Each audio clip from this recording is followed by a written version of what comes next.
نئی بات چینل کے ذریعے آج کا موضوع عبادت و ریاضت۔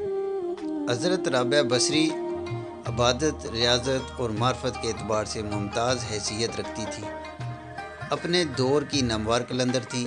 علم، عبادت اور ریاضت میں آپ کا نام اولیاء کرام میں نہایت عقیدت و احترام سے لیا جاتا ہے۔ آپ اللہ عز و جل کی عبادت میں ہمہ وقت مشغول رہتی۔ اللہ عز و جل سے عقیدت کا یہ عالم تھا کہ دنیا کی کسی چیز کا لالچ آپ کے دل و دماغ میں موجود نہ تھا۔ آپ صرف رضا الہی کی طالب تھی۔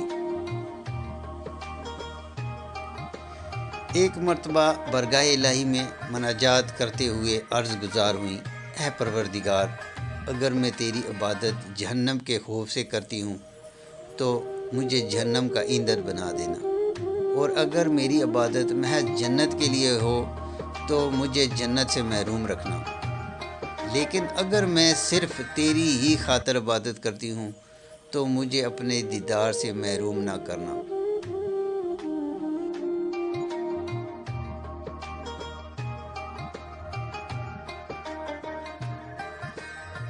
برائے مہربانی ویڈیو توجہ سے پڑھنے اور سننے کے بعد لائک، شیئر اور سبسکرائب لازمی کیا کریں۔